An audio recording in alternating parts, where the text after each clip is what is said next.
আসসালামু আলাইকুম, সবাইকে শুভেচ্ছা জানাচ্ছি। মাসুম মাহবুব দেখছেন ওপেন দাস ইউটিউব চ্যানেল এবং মাসুম মাহবুব ফেসবুক পেজ।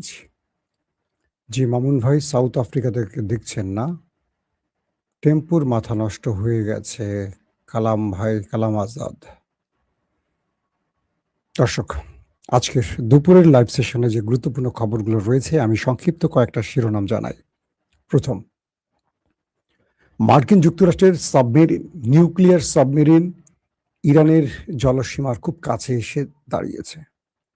তবে কি আমেরিকা নিউক্লিয়ার অ্যাটাক করার চূড়ান্ত সিদ্ধান্ত নিয়েছে? ২ নম্বর গুরুত্বপূর্ণ খবর, আইআরজিসির অ্যারোস্পেস কমান্ডার মাজেদ মোসাবি বলেছেন, যুক্তরাষ্ট্রের সকল সামরিক স্থাপনা আমাদের টার্গেট, যুক্তরাষ্ট্রকে ছাড় দেবে না। ৩ নম্বর গুরুত্বপূর্ণ খবর, ইরানের গুরুত্বপূর্ণ তেল ক্ষেত্রে ভয়াবহ হামলার দায় পড়েছে আরব আমিরাতের উপর। আরব আমিরাত কি মধ্যপ্রাচ্যে নতুন করে ইসরায়েল শাস্তে চাচ্ছে? দর্শক, পাশাপাশি ইরান মধ্যপ্রাচ্যে তার অবস্থাকে কিভাবে প্রসারিত করছে, আমেরিকাকে কিভাবে খেদাবার চেষ্টা করছে, তারও কিছু বর্ণনা আজকে আপনাদের জানাবো। প্রথম যে খবরটি দিয়ে শুরু করতে চাই, পারস্য সাগর, তার মানে ইরানের যে অঞ্চলটি পারস্য সাগরের পাশে লাভান দ্বীপ, এখানে ইরানের বেশ কয়েকটি তেলকূপ রয়েছে, তেল শোধনাগার, এবং এই অঞ্চলটি ইরানের জন্য বাণিজ্যিকভাবে খুবই গুরুত্বপূর্ণ। বলা হচ্ছে যুদ্ধবিরতির কদিন আগে ইসরায়েল আরব আমিরাতকে কিছু ফর্মুলা বা দিক নির্দেশনা দেয়। সেই আলোকে মুসলিম দেশ আরব আমিরাত ইরানের উপর ম্যাসিভ আকারে মিসাইল অ্যাটাক চালায়, যুদ্ধ বিমান, ড্রোন, অনেকগুলো প্রযুক্তি ব্যবহার করে ইরানের তেল কূপে বা তেল শোধনাগারে আগুন ধরিয়ে দেয়। ইরান ব্যাপক ক্ষতিগ্রস্ত হয় এই আগুনে। আপনাদের মনে থাকার কথা, আমরা লাইভে বলেছিলাম যে ইরান এই ব্যাপারে বিশ্বাসঘাতক শত্রুকে সতর্ক করেছে। কোনো মিডিয়া না বললেও আমি বলেছিলাম সেই দেশটির নাম আরব আমিরাত। অবশেষে মার্কিন যুক্তরাষ্ট্রের গণমাধ্যম ওয়াল স্ট্রিট জার্নাল সেটিকে প্রকাশ করেছে। মার্কিন এই গণমাধ্যমটি দাবি করছে, ইসরায়েল এবং আমেরিকার সাথে মিলিত হয়ে গোপনে আরব আমিরাত ইরানের পারস্য সাগরের পাশে লাভান দ্বীপে ইরানের গুরুত্বপূর্ণ বাণিজ্যিক স্থান বা তেলকূপে অ্যাটাক চালিয়েছে। এরপর ইরান বড় আকারের ড্রোন, মিসাইল একজোটে আরব আমিরাতে হিট করে এবং আরব আমিরাতের গুরুত্বপূর্ণ কয়েকটি তেলকূপে আগুন ধরিয়ে দেয়। অর্থাৎ আরব আমিরাত ইরানের উপর আক্রমণ করার পর পাল্টা ইরান তাদের উপর আক্রমণ করে। অনেকেই বলছেন যে আর ইরান কেন মুসলিম দেশ আরব আমিরাতের উপর আক্রমণ করছে? মূলত আরব আমিরাত পেছনে গোপনে ইরানের সাথে বিশ্বাসঘাতকতা করছে। একদিকে প্রকাশ্যে তারা বলছে তারা যুদ্ধবিরতি চায়, যুদ্ধ বন্ধ চায়, এই অঞ্চলে শান্তি চায়, কিন্তু তারা ওই নেতাকাকুর প্রেসক্রিপশনে ইরানের মধ্যে অ্যাটাক করেছিল। আজকে ওয়াল স্ট্রিট জার্নাল যখন এই খবরটি দিয়েছে তখন পুরো পৃথিবীর গণমাধ্যম প্রচার করছে, কিন্তু এই খবরটি আমরা আপনাদেরকে আরো 15-20 দিন আগে দিয়েছিলাম। যারা আমার নিয়মিত লাইভ দেখেন তারা হয়তো জেনেছে। তখন কেউ কেউ বলেছেন, মাসুম ভাই এই খবরটি তো কেউ দেয়নি, আপনি আগ বাড়িয়ে দিয়েছেন। কেউ বলছেন তথ্যটি ভুয়া, কেউ বলছেন এটা ব্লাব ব্লাব ব্লাব। আজকে যারা সংবাদ দেখছেন তারা বুঝতে পারছেন যে সেদিন আমরা তথ্যটা ভুল দেইনি। কারণ ইরান যখন দাবিটি করছে তখন আমরা সঙ্গে সঙ্গে বলিনি বা আমরা দেইনি, আমরা একটু ক্রস চেক করেছি। তো বিষয়টি তৈরি হয়েছে ইরান যখন আরব আমিরাতের উপর বড় রকম আক্রমণ করছিল তখন প্রশ্ন উঠছিল যে ইরান এতটা ক্ষেপে গেছে কেন, এবং ইরানের কয়েকজন গুরুত্বপূর্ণ হাই অফিসিয়াল বলেছিল আরবের কিছু দেশ শত্রুর সাথে পরিকল্পনা করে ইরানের বিরুদ্ধে ষড়যন্ত্র করছে, আর সেই দেশগুলোর মধ্যে আরব আমিরাতকে ইঙ্গিত করা হয়। প্রশ্ন হলো, আরব আমিরাত ইরানের সাথে লাগতে আসছে কোন সাহসে, যখন তারা দেখছে যে আমেরিকাই ভয় পালাচ্ছে? আরো কিছু গণমাধ্যম দাবি করছে যে এই যুদ্ধে ইসরায়েল এবং আমেরিকাকে আরব আমিরাত সবচেয়ে বেশি উৎসাহিত করছে এবং তারা চাচ্ছে এখনো যেন ইরানের বিরুদ্ধে আমেরিকা লড়াই করে ইরানকে দুর্বল শুধু না শেষ করে দেয়। এই ঘটনার পর থেকে আরবের মধ্যে একটা মতনৈক্য তৈরি হয়েছে। আরবের বাকি যে দেশগুলো আছে, সৌদি আরব, ওমান, কাতার, তারা কিন্তু এর মধ্যে শুধু একমাত্র ওমান যারা ইরানের সাথে তার বন্ধুত্বপূর্ণ সম্পর্ক রেখেছে। কাতারও কিছুটা রেখেছে, কিছুটা ছেড়েছে। কারণ কাতারকে যখন বাকি আরব রাষ্ট্র একঘরে করে এক রাতে দখল করার চেষ্টা করে, আপনাদের মনে আছে, হঠাৎ করে কাতারকে দখল করার জন্য কাতারের উপর স্যাংশন দিয়ে একঘরে করে ফেলে মোহাম্মদ বিন সালমান বা আরবের বাকি দেশগুলো। দুটো দেশ কাতারকে রক্ষা করেছিল, এর মধ্যে একটি ইরান, অন্যটি তুরস্ক। ওই এক রাতের মধ্যে তুরস্কের ফাইটার জেট, তুরস্কের কি বলবো সেনাবাহিনী একযোগে কাতারে ঢুকে পড়ে এবং ঢুকি তারা কাতারে ঘাঁটি নির্মাণ করে বসে, ঘোষণা দেয় কাতারে আক্রমণ মানে তুরস্কে আক্রমণ। সেম ইরান কাতারকে নিরাপত্তা দেয়। এই দুটো রাষ্ট্র নিরাপত্তা দেওয়ার ফলে কাতার এখনো স্বাধীন রাষ্ট্র আছে। অথবা এতদিন এটি ইরাক যেমন কুয়েত দখল করেছে, এতদিনে কাতার আরবের বা মার্কিনীদের এজেন্ডা বাস্তবায়নে দখল হয়ে যেত। কাতারের যিনি প্রধান Mohammed bin Hamad bin Thani Al, কি নামটা পুরো, Sheikh Hamad bin Thani, Tamim bin Hamad Thani যার নামটা, সেই তামিম সরকার, তিনি ইরানের সাথে তার বন্ধুত্বপূর্ণ সম্পর্ক রেখেছেন। শুধু তাই নয়, তার সাথে হামাস বা ফিলিস্তিনের সম্পর্ক ভালো। তো Sheikh Tamim bin Hamad Al Thani এই যুদ্ধে তার চরিত্রের কিছুটা পরিবর্তন দেখিয়েছেন। তারপরও বলা হচ্ছে যে নেপথ্যে ইরানের সাথে কাতারের সম্পর্ক ভালো আছে এবং কাতার 12 দিন ইরান ইসরায়েল যুদ্ধে যখন আমেরিকা ইরানের বাংকার ব্লাস্টার বোমা মারে, তখন আল উদাইদ সবচেয়ে বড় মার্কিন বেস যেটা কাতারে অবস্থিত, সেখানে কিন্তু ইরান বড়সড় আক্রমণ করে। কাতার একটা রুটিন ওয়ার্ক প্রতিবাদ করে, কিন্তু ইরানের সাথে সম্পর্ক নষ্ট করে না। এবার আমরা দেখলাম দুটো দেশের মধ্যে সম্পর্কে টানাপোড়েন সৃষ্টি হয়েছে। তবে ইরান এই মুহূর্তে যে খেলাটা খেলতে চাইছে, খুব দুর্দান্ত একটা খেলা। সেটা কি? আরব আমিরাতকে একঘরে করে ইরান চাইছে সৌদি, কাতার, কুয়েত, বাহরাইন, ওমান তাদেরকে একটা প্ল্যাটফর্মে আনতে। এবং যুদ্ধবিরতির পর সাম্প্রতিক এই গত কয়েকদিনে ইরান আরব আমিরাতের উপর আরো কয়েক দফা অ্যাটাক করেছে। কাতারেও করেছে, কুয়েতেও করেছে। তবে কাতারের কোনো রাষ্ট্রীয় বা কাতার জনগণের কোনো সম্পদে করেনি। কাতারের সাগরে মার্কিন যুদ্ধ জাহাজে আক্রমণ করা হয়েছে, এটা কাতারকে জানিয়ে করেছে, যে কারণে কাতার সেই জাহাজে কোনো সাধারণ পিপুলকে রাখেনি। অর্থাৎ ইরান এই অঞ্চলগুলোতে আক্রমণ করলে আগে জানিয়ে করে। এই মুহূর্তে সৌদি আরব তারা আমেরিকাকে কোনোভাবে ইরানে আক্রমণের ঘাঁটি, স্থান, আকাশ কিচ্ছু দিচ্ছে না। তার মানে সৌদি আরব এই সময়টা যুদ্ধ চাইছে না। সৌদি আরবের সাথে কাতার, কুয়েত, বাকি দেশগুলো থাকতে পারে জোটে, কিন্তু ইসরায়েলের হয়ে প্রকাশ্যে খেলছে এখন আরব আমিরাত।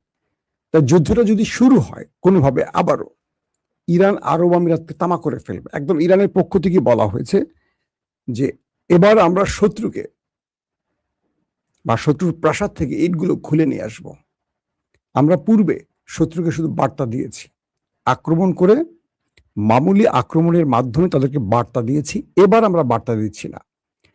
এবার যদি কোনো কারণে আমাদের আরবের কোনো বন্ধু রাষ্ট্র তাদের ভূমি, আকাশ, বেইজ কিচ্ছু ব্যবহার করতে দেয়, তাহলে তারা সকাল দেখবে না, তাদের সকাল আর হবে না।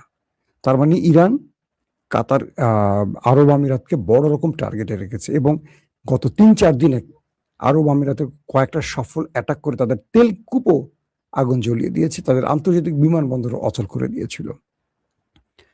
এই অবস্থার মধ্যে এখন যে বিষয়টি নতুন করে তৈরি হচ্ছে, মার্কিন যুক্তরাষ্ট্র তারা এই মুহূর্তে চাইছে ইরানকে বাধ্য করতে। যখন ইরান বাধ্য হচ্ছে না, ইরান যখন নতুন প্রস্তাবনা পাঠালো আমেরিকার প্রেসিডেন্ট ডোনাল্ড ট্রাম্পের কাছে গতকালকে, সেখানে আমেরিকার কোনো ইচ্ছার প্রতিফলন ঘটেনি, যে কারণে ট্রাম্প ব্যাপক ক্ষেপে গেছে এবং তিনি বলছেন ইরানকে মুছে ফেলবেন।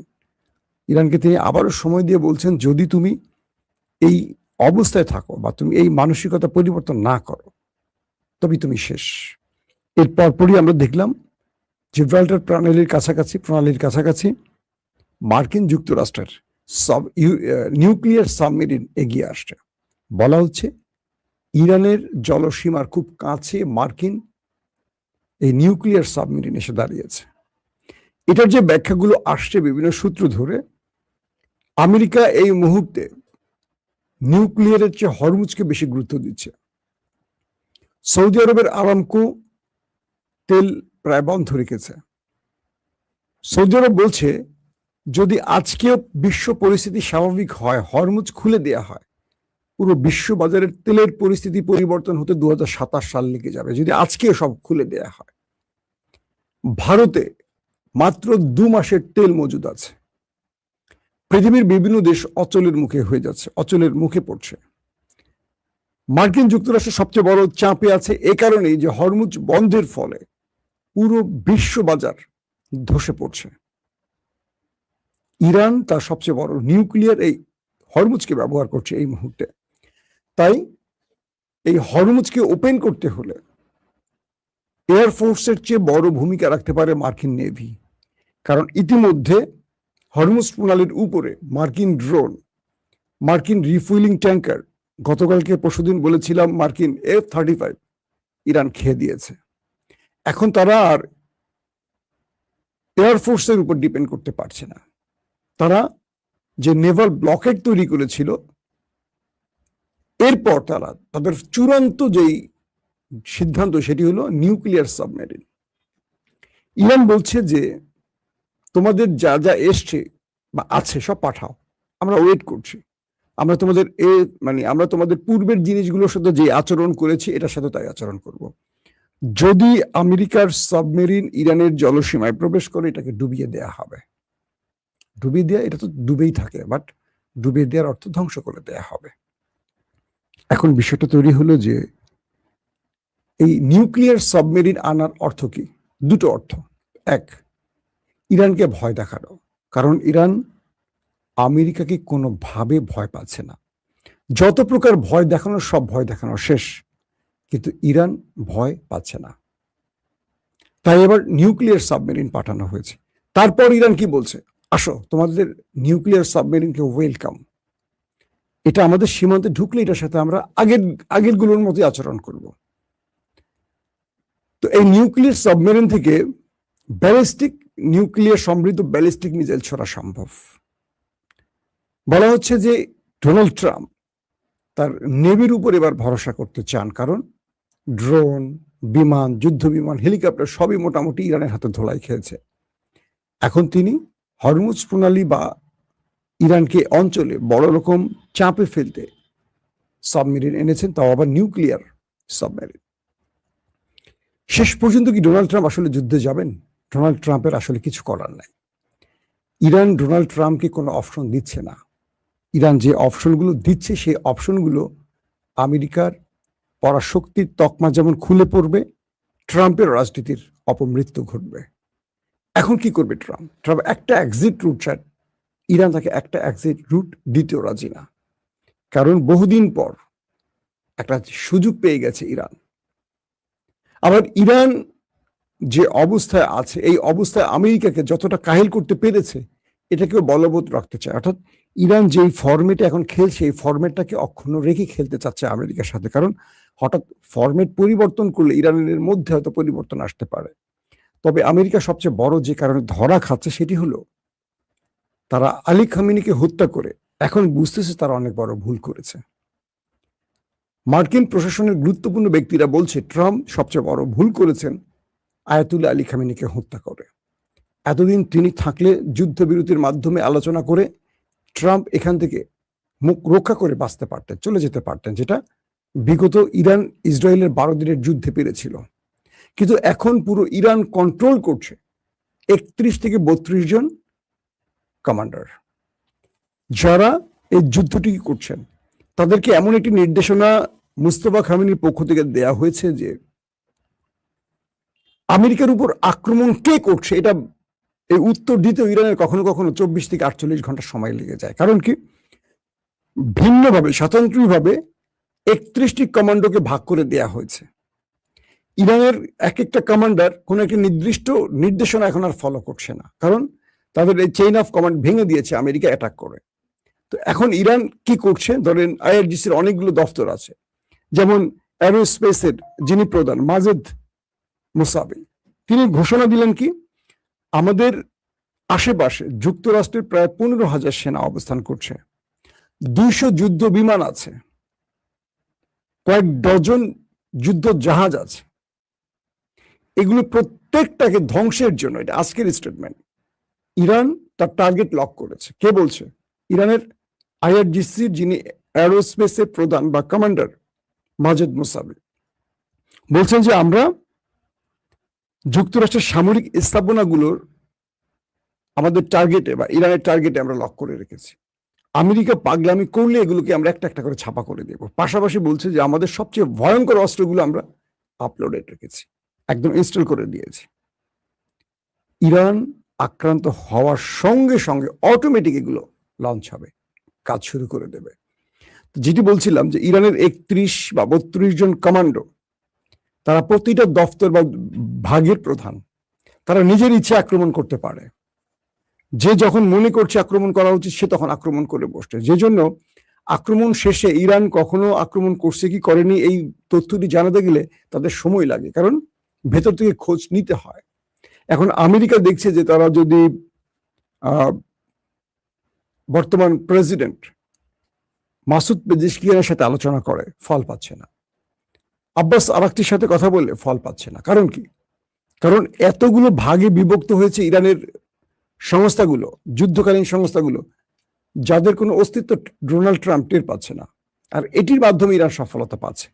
ধরেন একজন সুপ্রিম লিডার, তাকে খুঁজে পেলে তাকে দিয়ে সব শায়েস্তা করা যেত, কিন্তু আমেরিকা বুঝতেছে যে একজন বলে আর কিছু না ইরানে। ইরান এখন বহু ভাগে বিভক্ত হয়ে লড়াই করছে। তবে মুস্তফা খামেনির নির্দেশনা সুপ্রিম লিডার হিসাবে এটি সবার কাছে পৌঁছে গেলে সেই অনুযায়ী আবার কাজ চলে। এই বিনাশটা কিন্তু মুস্তফা খামেনি নিজেই করে দিয়েছেন। এখন ডোনাল্ড ট্রাম্প তার নিজের চুল নিজে ছিঁড়ছেন আর বলছেন, কি ভুলটা করলাম খামেনিকে মেরে। যদি খামেনি বেঁচে থাকতো হয়তোবা তাকে এই কঠিন পথ পাড়ি দিতে হতো না। ডোনাল্ড ট্রাম্প তার রাজনীতি বাঁচাতে আর মার্কিন পরাশক্তির চাদরটা রক্ষা করতে এখন পেরেশানির মধ্যে পড়ে গেছেন। কারণ যখনই নিউক্লিয়ার নিয়ে ট্রাম্প হাজির, তখন ইরান বলছে তোমার যা খুশি করতে পারো, বাট আমার সারপ্রাইজ ওয়েট করছে। তুমি যা করবে তার চেয়ে একটু এগিয়ে থাকবো আমি, কারণ এই অঞ্চলটা আমার। পাশাপাশি টর্পেডো এবং মাইন পুঁতে রেখেছে ইরান হরমুজ প্রণালীর মধ্যে। আমেরিকা কোনো অ্যাডভেঞ্চারে প্রবেশ করলে ইরান